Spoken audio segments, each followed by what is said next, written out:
All right, guys, welcome to our presentation on your perfect day. We wanted to go over the nutrition planning factor of everything again because it is the most critical element of what we do and it is what gets us the best results. So everybody who joins our program and figures this out and locks in on this gets good results. So that's why we go over this multiple times throughout the year just to reiterate the importance of it. So we're going to go over what this perfect day is and how that looks. And there are some key factors that we need to kind of approach. And first one is calories. So we need to be able to have a set amount of calories, and that's based off our BMR, which is our basal metabolic rate, which is basically the rate at which your metabolism burns calories in a 24-hour period. So based off that, we will choose a calorie range that is somewhere around there, usually a couple of hundred calories above that, just so you don't feel, like your energy is very low or that you're not having enough to get through because your body does need calories to function properly. So we don't want to get too low for a long period of time because then, that could then affect our energy and stuff. It is okay for short periods of time, like fasting, things like that, which we'll chat about. The next thing we need to factor in is macros. So macros are just part of the calories, which we'll talk about in a sec. And the main thing about macros is finding the right split that works for you. So generally we start everybody off on a 40-30-30 split. And what that means is 40% of your calories are from protein, 30% are from carbohydrates, and 30% are from fats. In some cases, we change that. Some cases, we bring the fat right down, bring the carbs up. In other cases, we bring the carbs right down, bring the fats up. So the whole thing is that you want it to be unique to you and it has to work for your body because we're all different. The next thing to factor in is the quality of what you're eating. And I'll have an example for you. So, we want to go for whole foods that are unprocessed, non-processed sugars. We want to avoid things like alcohol and anything that is either highly acidic or just highly toxic, full of, little numbers in the ingredients, that kind of stuff. The next thing to factor in is hydration. So we want to be above 2 liters for pretty much all adults. And then our preparation, this is more of like the mindset, have being organized, prepping out meals. Like, for example, we'll make a big container of salad that will last us a few days, that kind of stuff. And then building that into a routine. So you've got your lunches and things like that, breakfast, whatever. And then the last element is consistency. So this is all great. And you'll feel like, you've ticked the box if you get through a day. But if it's only a day out of 7 days, then it's not necessarily going to be enough for you to move that needle and see a change in your health, in your body, in your energy. So we want to stick to this plan and create some consistency over time. And that's what's going to get us the best result. So this isn't no overnight, success thing. This is just about chipping away at it. It's an overnight success when you've hit your perfect day for 24 hours. That's the overnight success. And when you just repeat. tack that on and on, yeah. Okay, so what are calories? We'll just briefly go over what they actually are. A lot of people don't know. Hi, Bianca. Hi. Calories are a unit of measurement that is used to determine energy in food. So it is just a measurement of energy, pure and simply. So our bodies need a certain amount of calories to function properly and maintain our weight. As I said earlier, that is your BMR, your basal metabolic rate. Basal just means baseline. So what is the baseline of your metabolic rate? Metabolic rate, metabolism. So And that's if you lay in bed all day and did nothing, your body would still burn that amount of calories just to keep you alive. Because it takes calories to digest food, to breathe, to, to survive. For the heart to beat, all that. To think. Your brain actually uses a lot of calories thinking. The number of calories in a particular food or drink is determined by the amount of protein, carbs, and fat it contains. So these are your macronutrients that are part of the calories. So 1 gram of protein is equal to 4 calories. 1 gram of carbohydrates is also equal to 4 calories, and 1 gram of fat is equal to 9 calories. So you can see that fat is more than double the amount of calories per gram compared to protein and carbohydrates. So this is why if you're clever and if you focus on your macros in the right way, you don't have to starve yourself, because if you have a too high fat diet, then you'll end up having a small amount of grams of fat for a large amount of calories. So it'll just end up feeling like you haven't eaten enough. Whereas if you eat more protein and carbohydrates, you'll tend to have more food that you can consume. You'll feel more satiated. You'll be able to extract more nutrients out of a variety of foods. And I'm not like demonizing fats in any way. You just have to understand the balance between the three and fitting that into what those daily calories off that BMR looks like for you. So we need fats, we need protein, and it's debatable whether we need carbohydrates. A lot of this interviews and research and just things that I've been seeing online are saying that carbohydrates are non-essential and protein and fat are essential macronutrients. Have you heard that? There's a bit of that coming out lately, but you'll definitely feel good with carbs in your life. Carbs are definitely the way forward. Okay, so I wanted to give you an example, like, because we mentioned back here, we were talking about quality of foods, right? So we've got our whole foods and our unprocessed type stuff. So here's an example of two different types of food. So we've got a Mars bar. It's 51 grams. I don't know if that's a standard Mars bar. That seems small to me. I assume that would have been bigger. But anyway, it's 230 calories. It's got 8 grams. These are the macro breakdown. So we've got 8 grams of fat, 37 grams of carbs, 2 grams of protein. I'm not going to mention that it's saturated fats and processed sugars and things like that, because it's the quality of those calories are of a low standard. A lot of it's processed. And then we compare that to a mango, right? So one whole mango, which is around 200 grams, has 120 calories, 0.6 grams of fat, 30 grams of carbs, and 1 gram of protein. So the main difference here is the size. So it's basically 4 times bigger in volume than the Mars bar and almost half the amount of calories. I mean, you look at the fat comparison is, massive difference there. Carbs, not a huge difference, and protein, not a huge difference, other than the form of carbohydrate in this form is most likely sugar. And in this form, it's actually a whole food. It has one ingredient, which is the mango itself. So that's actually like a good quality, natural unprocessed, whole food carbohydrate. So, I mean, what would you rather eat? Would you rather have, 200 grams of food, or would you rather have 51 grams of food? So like that's just a good example of how you can get that high quality food and also understand the macros. So if you do want to eat a Mars bar, that's fine. Just factor it into your day. You're just not going to get that full quality out of your, so it's not just about hitting the numbers, but it's also about getting the best quality and getting everything that you can extract from those calories as well. So, and then the next step from there is to start to establish what this perfect day actually looks like. So here is a day for me, and this is based off 2,000 calories. So I've actually written here goal burn fat. That was when I was on 1,800 calories. So this is more. Be the same. Could you put on more muscle? Yeah. So I mean, yeah, it's on that borderline of like burning fat, but I'm also able to build a bit of muscle at the same time. So it's been good. So that's what the numbers work for me. And so this is based off my age, my gender, my height, my age, and my weight. That's how we figure out what this BMR is. And so for me, we're looking at 2,000 calories with the breakdown, like I mentioned before, 40, 30, 30 on the macro split. And what that actually looks like with 2,000 calories is 200 grams of protein, 150 grams of carbohydrates, and 67 grams of fat. And let's go one step further now. So what does that actually look like? So in the morning, I would have a hot drink. It's just a blend of powders like cacao powder, maca powder, some medicinal mushroom powders, and some coffee, just some granular, like, instant coffee. And then we make our own cashew milk, and then we use spring water, boiled spring water, and we mix it all together. We blend it up, and we have a delicious hot coffee morning drink. 2 of those in the morning equals 168 calories total. And then we have the protein brownie, which you guys probably know about. If you don't know about the protein brownie, the recipe is on our Instagram, and it's just a really good good macro, high protein, clean, delicious treat. And so I have one of those in the morning as well. There's 95 calories there. I think, Kate, you said that was about 8 grams of protein. 7.8 grams of protein. Yeah, so it's got really good macros there. Then usually it's workout time, so I'm burning calories now.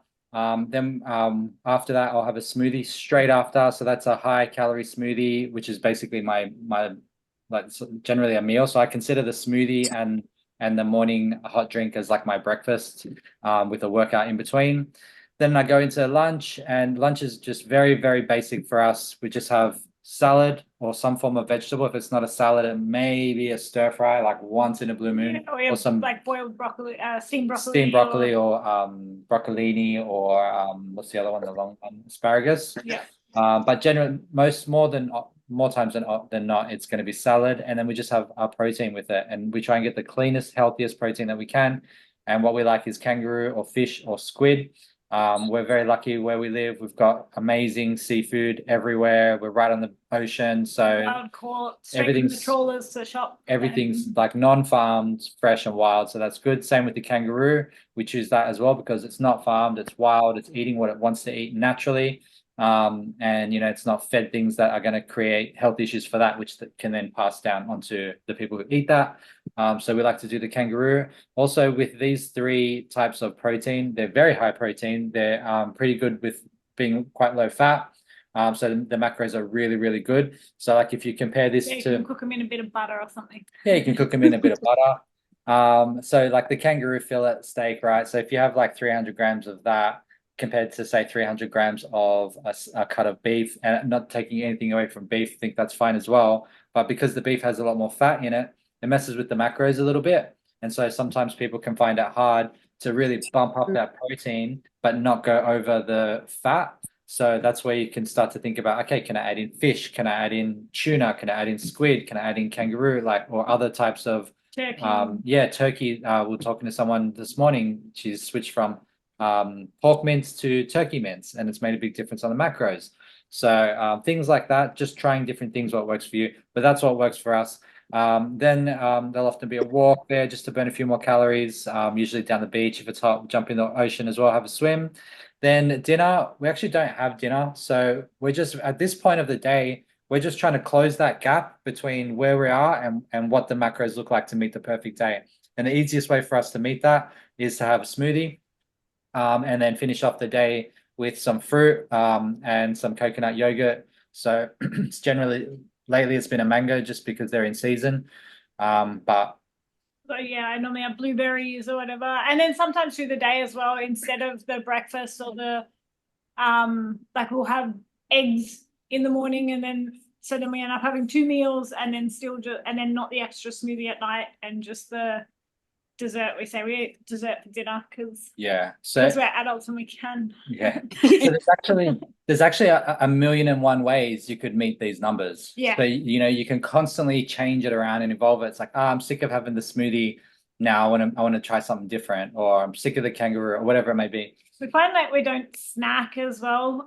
We used to snack a lot, and I think like more so probably when we were vejo and we had a different lifestyle or at the gym, and you sort of were rushing to fit in foods and bits and pieces. So Burning shitloads of calories run as out the well. back and go and eat peanut butter or something. But yeah, I find like since we've been up here, we don't really snack. If we snack, it's normally just for fun.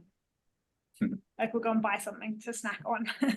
Yeah, but generally it doesn't happen. And I think it's because like we're hitting our body's getting what it needs. We're staying hydrated in between. So you're hitting about 3 liters or aiming for that.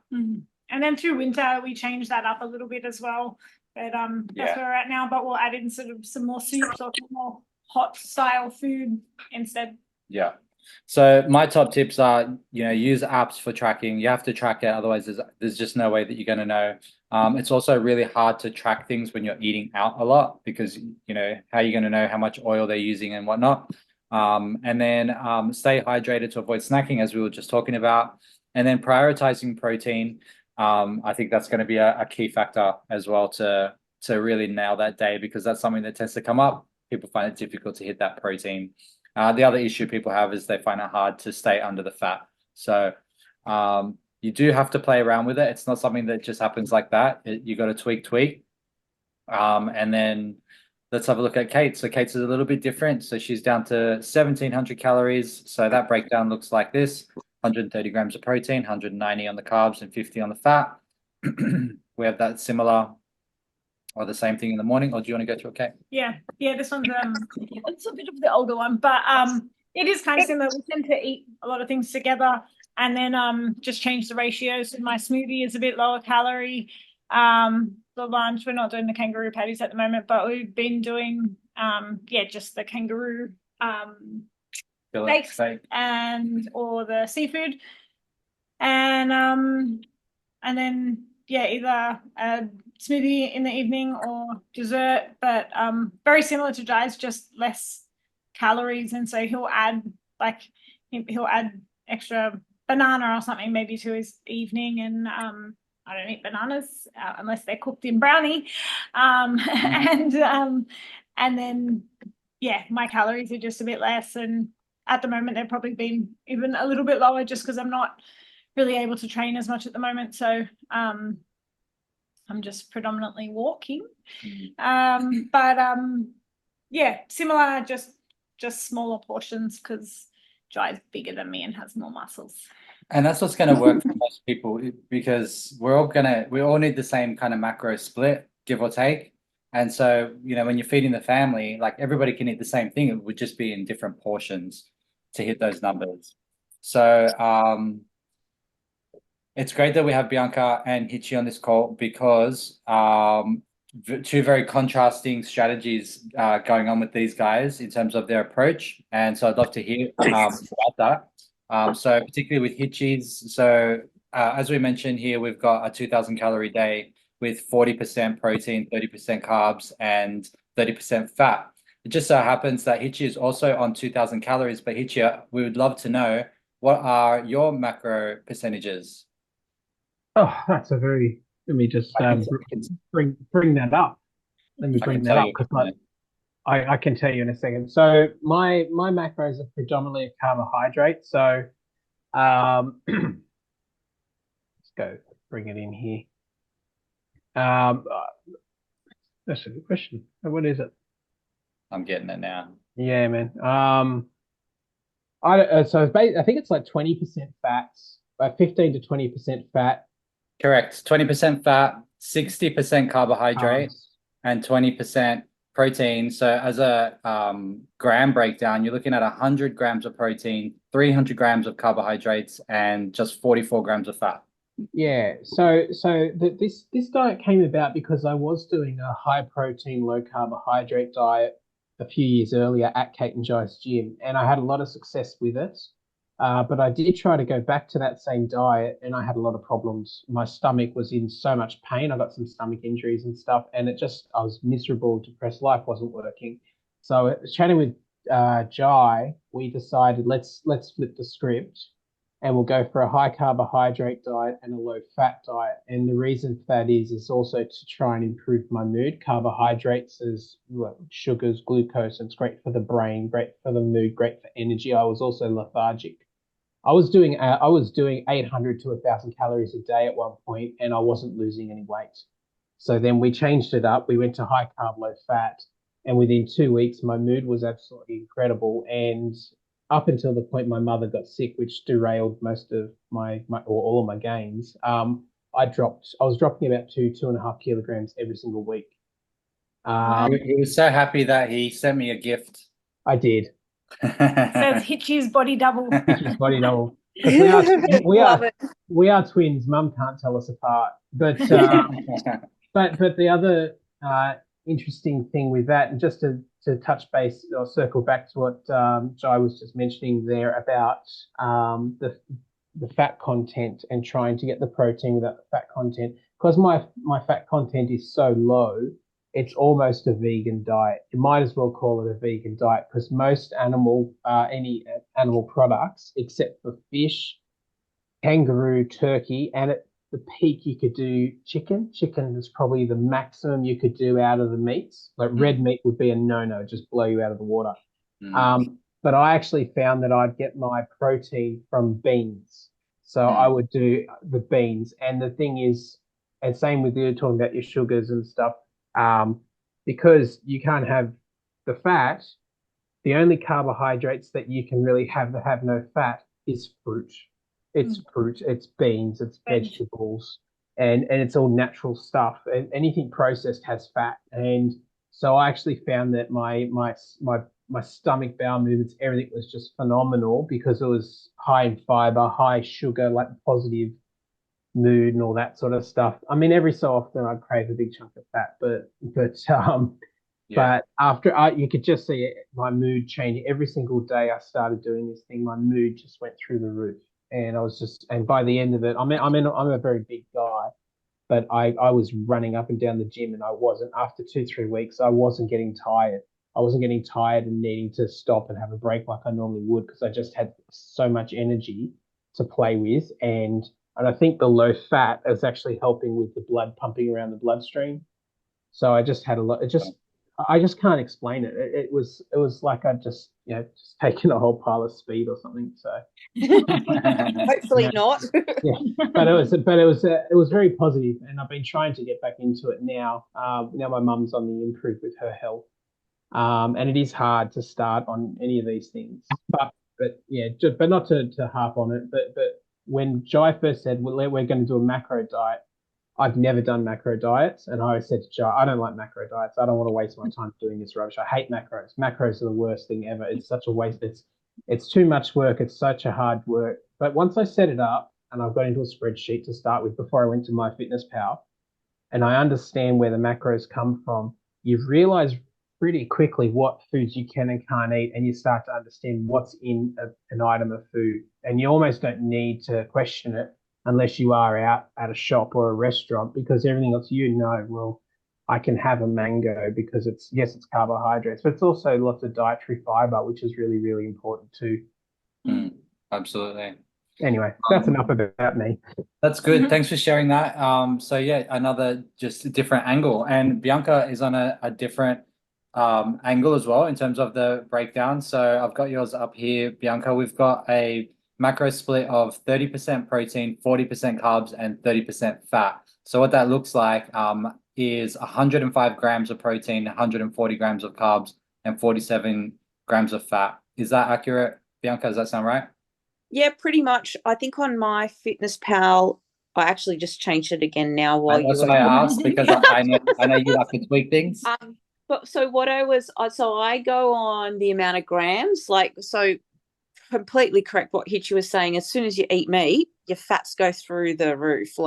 And I don't eat I don't eat a lot of meat, but that's where I get my protein from, because I don't like protein shakes. It's I've tried and I just don't like the taste, the flavor. I'm not a sweet person.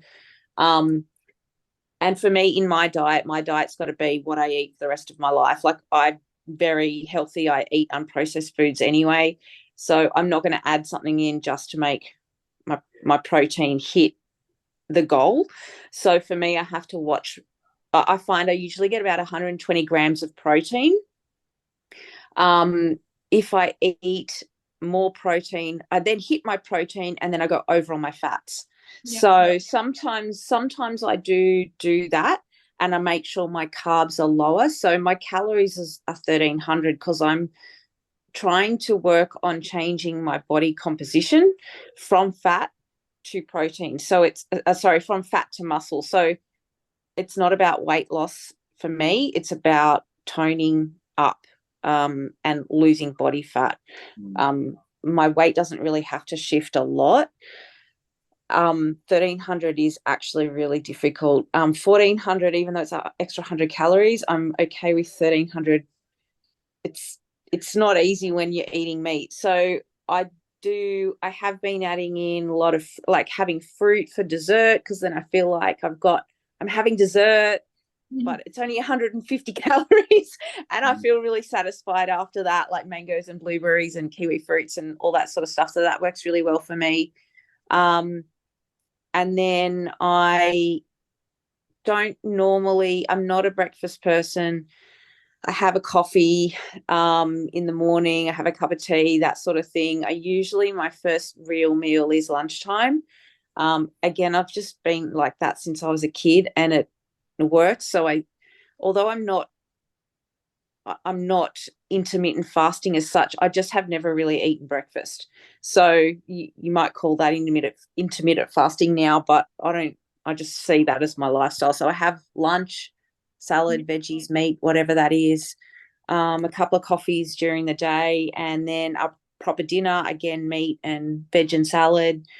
And And then something that Bianca's also done before is protein only days, like every now and then. It's like when her body feels like it's not shifting, she's gone to protein only, and it just kind of gives the body a reset, but it just can't be done long term because she doesn't feel good. Yeah, I used to do one protein day a week, and I actually felt that that helped me drop fat. It's sort of it's actually just meat all day in small quantities constantly, so you feel full all the time. Like turkey meat, bit of chicken, eggs. At one point I was doing cheese, but you don't clock the macros on those days because it's like it will give you heart failure. I've tried it for 3 days, and I find that for me personally, I need fiber, and it's more like worrisome for me to not go to the toilet. So I actually haven't done that for a while. I did do that in my last fitness journey, but this one for me, it's more about clean eating.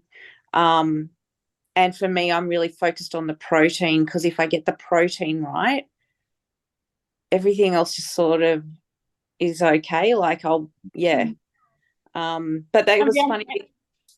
Sorry, go ahead. And you've been able to like build add on like kilos of muscle as well while shifting body weight. Like last year was probably dropped 7 or something kilos, but also put on 3 kilos of muscle in that time as well. So there was a good composition shift.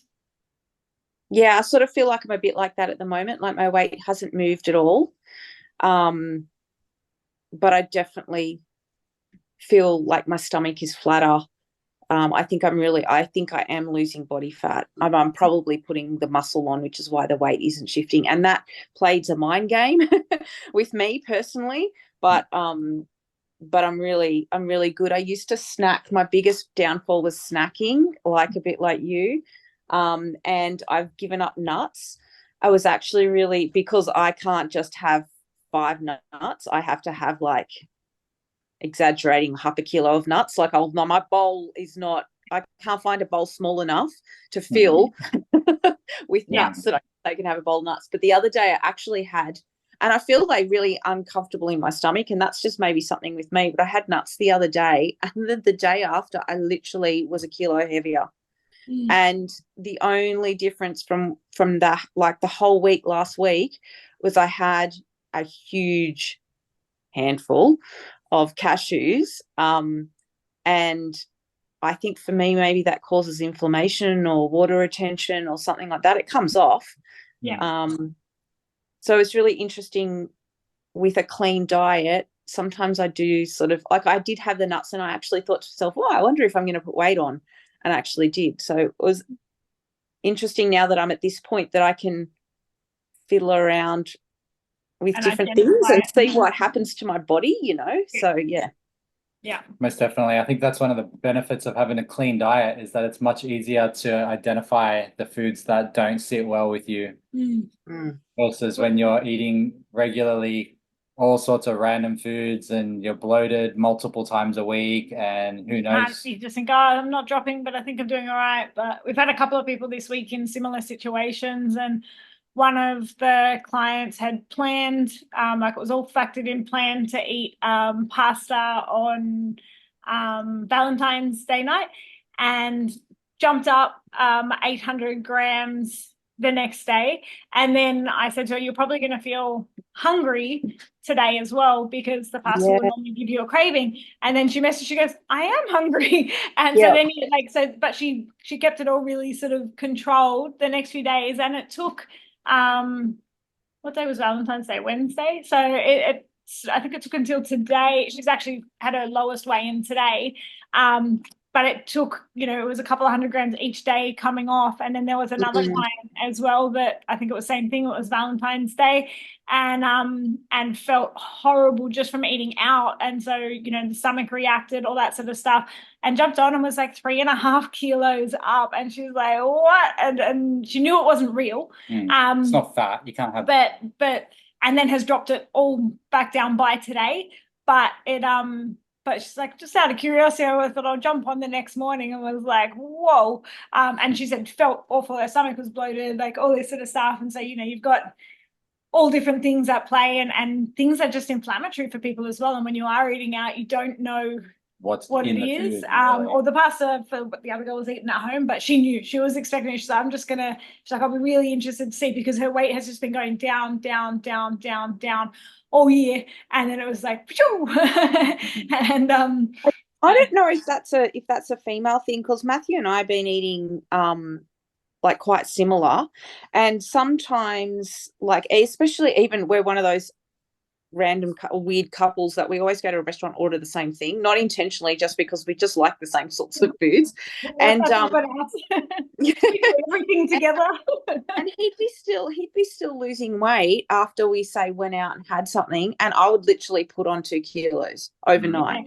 And so I wonder whether it's a female thing with fluid retention. And I know if I have a really salty meal, straight up 2 kilos tomorrow, like 1.8, like, is a normal for me. If I go out with my girlfriends and I make good choices, I think even the salt content in, the meats or whatever, however they're cooking them, easily for me, I'll be 1.8 kilos over. And it is just a mind thing.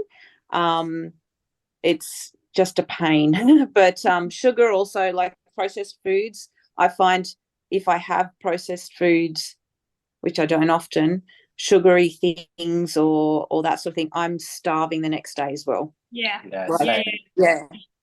I can't get enough food. That's the thing. And that's what I say with pasta, it's so easy to overeat, but it's the next day stuff that then you're craving the stuff as well. If you're not getting like the protein and stuff back in, or you're just craving that, you've got that sort of carb crash, because it's so simple, like it's so easy to digest, like it's so fast through your body or whatever. But they talk about having like high GI, like pasta being high GI, like glycemic index, just digested so quickly. They get an insulin spike, even good quality pasta, for example. Like you get that insulin spike, and then your body's tricking itself into thinking I need more food, which it doesn't, because it's still digesting your last meal. Yeah, exactly. I mentioned this before on the call, actually. If anyone's on Instagram, there's a really interesting page called Glucose Goddess, and she posts all of like the body's responses to things that she's eating, and just it's all around like the blood glucose monitor. And there's another really good guy as well, which I'll just see if I can find him. You can leave these accounts in the notes on the replay video. I'll try and find the other guy, because he's interesting. So he's like, today I'm gonna have, and then he says whatever meal he's having, and then he eats it, and he's got his blood glucose monitor on his arm, and then he waits 3 hours, and then he posts his results as to whether or not he got the spike or not. So based on whatever. And Glucose Goddess, she explains how the order that you eat your foods in can make a difference as well. And then he's just got like, I'm eating, I think he ate, I don't know, he does all different things. And I think he has some insulin issues as well, whereas she doesn't. But it's really fascinating, because it just sort of, it gives you some little hacks to play around with. Same thing if anyone's got insulin resistant issues, then walking straight after a meal can really help. It's like, instead of having that big spike and then you go into the crash to then you're hungry, you have your spike. If you can, you walk it off, and it'll stay stable, as opposed to a huge spike. This is why athletes are constantly giving themselves fast acting carbohydrates and sugars, so that they can just keep performing, just top up that energy and just burn it off, like fast burning energy. Do you think that maybe there's something to do with the term I've heard is metabolic damage, but like so years and years ago, before my wife and I got married, I was doing about 1,400 calories, 1,600 calories a day, and in one go I lost 50 kilograms. And then we went to Melbourne for the Formula One. Just for one weekend, went to Melbourne for the Formula One, and I've been eating clean, I've been training hard. And in one weekend, so from Thursday through to the following Monday, I thought, you know what, I'm just going to relax, enjoy the food. We're going to the Greek precinct, all that stuff. I came back and I weighed in 5.5 kilograms heavier Yeah. after Sure. after one weekend, and it took a while to actually shake it off. And it's like, Yeah. is that just because my body was not used to having those sorts of foods in that volume that the metabolism's just turned around and said, well, what are you doing? We haven't had to Yeah. do this for years. Think about like, yeah, how 100%. much that it's got to process as well. And I mean, that was pretty much my whole 20s. I I exercised and ate well through the week, and then for the most part, and then from Friday, so Friday morning was my lowest weigh-in, and then Monday morning I could be 2 to 3 kilos up or whatever, and then I'd be chasing my tail till the Friday, and then I'd be light, and then I'd go and booze it up and eat like whatever on the weekends. And so it was always that thing. But your body just, first of all, it's inflammation, it's water retention, and then yeah, it's almost like it takes a little bit for you. I mean, your body's actually got to process that as well. And if you've got alcohol in your system, alcohol, when you drink, it stops your body from digesting all the other stuff, because it's like, I need to deal with this poison first. And that's all I was doing through all my 20s for the most part, was drinking as much as I could. And so your body's like, and then you eat kebabs at 3 a.m. and then you've got like, then you need a Chico roll the next morning and all of that sort of stuff. And but you've got this alcohol in your body, so your body's like, I can't even process that food. So you're just going to have to sit there. Your digestion slows down, and it's like, let's just deal with this, like alcohol, which is it is a poison to our body. And so it makes sense that everything else is like, park that, and it's like, let's deal with this issue. Same thing, if you get stung on your leg, it's like your body's going to react to that. It's like, this is like, oh, react to this thing on the inside. So yeah, I think your body, and it does, I think the cleaner your diet goes, the more you notice the really big spikes of weight, like from one day to the next, where it's just like your body's like, whoa, what did you do yesterday? Yeah. So I'm the same as well. yeah, I think maybe, I don't know, maybe for women, it's more exaggerated, but women tend to like, it's a generalization, but for the most part, women tend to have more gut issues. Then you've got hormonal cycle over a period of time, whereas men are on the 24-hour. And then women have, depending on where you are in your cycle, then you've got higher inflammation levels closer to your periods and stuff. So the week before your periods, all of your inflammation levels are up, and you're a little bit hungrier. Then you tend to hold more water weight.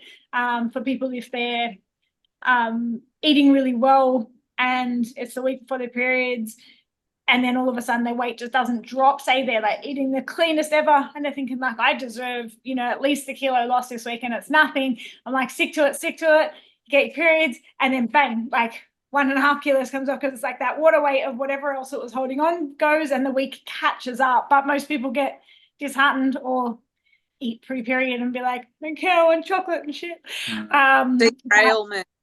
Yeah. But I mean, and like she said, like you've got gut issues and you've got gut sensitivities and you've got things that aren't processing, then there is such high fluctuations and body responses. And that's why we do like for some people to, if it doesn't mess with people's heads, is weighing in daily to see the response of things for your body, because everyone is different, and then at least you get kind of a little bit of feedback as to based off what happened in that 24-hour period. Like for you, Bianca, you're kind of at that weight where you just want to be anyway. So it's for you, it's like, where do I feel like, things are changing? That's okay. You don't need to be jumping on the scales and they mess with you anyway. But if you're trying to drop weight, then it's like you do need to track, and then you can see, like, because if you only weigh in once a week and it's that high day because you ate something yesterday that was inflammatory for you, you go, I haven't lost anything, or I put on weight, and then you're like, I'm fine anyway, I'm just going to eat. This isn't working. Or, so we've all been there. I tend to do like a 3-day weigh-in. So I usually, like, my weigh-in days is usually Tuesday, Wednesday, Thursday, because I get a good idea of whether I've actually dropped anything or whether so like I find, like, I take the average of the 3 days, Yeah, the it's a good way way to the do way it. it plays with my head mentally, but I definitely wouldn't do it on a Monday, just because I still eat well on the weekend, but I eat out of order, and sometimes I'll go out for dinner, so I'll actually really eat hardly anything all day because I know I'm going out for dinner at night. So I just find Tuesday, Wednesday, Thursday. By Thursday, I like that's my weight this week. Before, yeah, and I tend to eat a lot more salty foods on the weekends, so it's still in my calorie range, but I might have popcorn after dinner, like salted popcorn that I've made, not buttered popcorn, but just I actually make really good popcorn with coconut oil. Yeah, same. If you haven't done it, try it. It's amazing. But yeah, so I might do that instead of dessert. For me, the salt in that, I will put on a kilo overnight just from the increase in salt. My body obviously retains that fluid. Yeah. So, yeah, I sort of do that now Yeah, with okay. the weigh-ins. Yep. Works for me. That's it. You got to find what works for you. So two more things, guys, before we wrap up. One is Natural Vitals is definitely the best place to get your supplements from. We have a 10% discount. I'll put this code, or I'll use the coupon code SQ1, but I'll put this link in the notes of the replay video. And then the second thing is, speaking of salt, actually, I wanted to mention these guys here. So this is right. Sody. This is Sody. And these are little electrolyte satchels. So this is salty berry. I actually like that one. That's the one Kate has. And this is salty citrus. I've been looking for one for ages, like just to try. And there's so many out there. And there was this brand Element, LMNT, which looked really good. But then this is an Australian brand, and they use an Australian salt. It's Lake Deborah salt from Western Australia. And it's 1,000 milligrams of sodium, 210 milligrams of potassium, and 70 milligrams of magnesium. And that's what this is. We actually added that in the last week, and that's what I was kind of, for people that don't know, like I've just started working with someone on my migraines, and I did that in the last week as well, but I also added this, and I'm like, I don't like adding in two things at once because I'm like, what makes a difference or what doesn't? But I've been wanting to use these for ages, and then somebody that I follow had a discount code, so I so I thought, well, now's my time. Yeah. And a lot of people ask us about electrolytes. So if you're looking for just a simple electrolyte that you can just throw into your water once a day, Aussie brand, clean ingredients, good. The citrus one, I like. That one's too strong for me. This one tastes like salty Dr. Pepper almost. Like it's all natural flavors and stuff, but the berry is just very intense. Yeah, I feel like it needs to be watered down more, because they say have it with 500 mils of water. That one probably needs like a liter, I reckon. Yeah, I've just been drinking it in my 300 mils of water because I've got to drink so many different things that I'm like, that'll do. But I mean, you can just put salt in your water, or you can just eat salt and down. That's right. You don't have to do this stuff. You can just put sea salt in your water. Yeah. I just find I actually consume more of the sodium because I'm such a big sweater. I'm currently sweating right now. It's very hot here.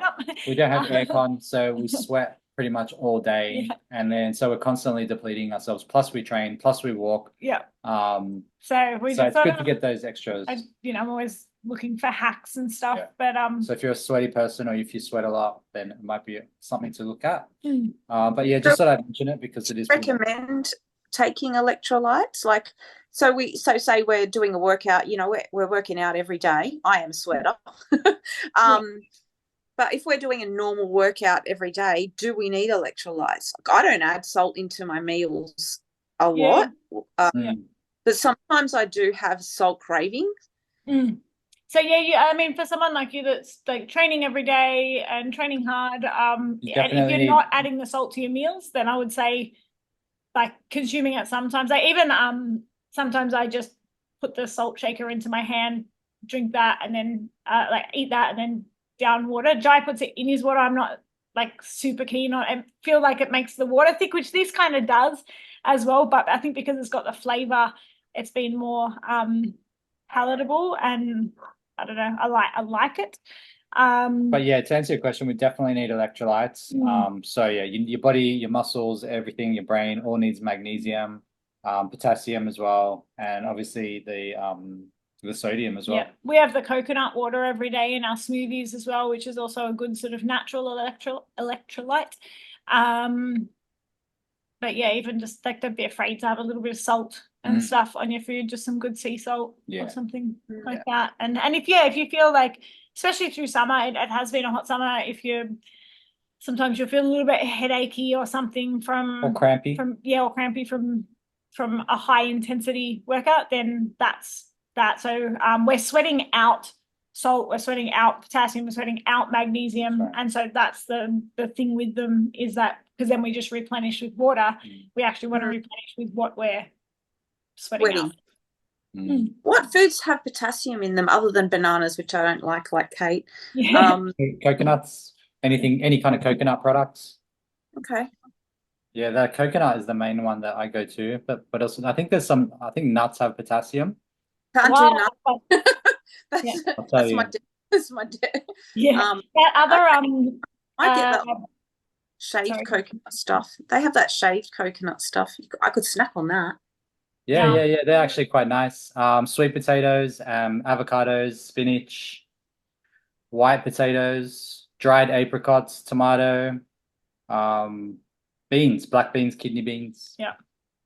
That other Instagram page I was talking about is called Insulin Resistant One, and he's the one that eats a meal and then just shows it's all random stuff. So like he's got, his last one was cottage cheese and pineapple, then he's had coffee and muffins, he's had the kefir or kefir drink. That was an interesting one, which is kind of like a milky kind of fermented probiotic. product. Yep. And so he does all sorts of random stuff. He's got McDonald's chips, he's got sandwiches.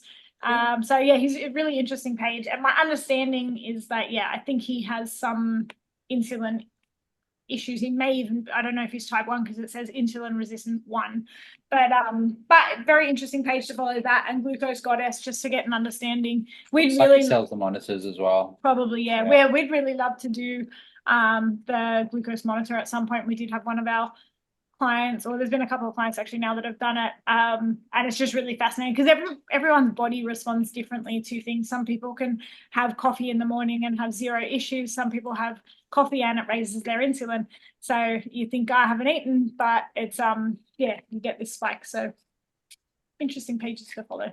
Yeah,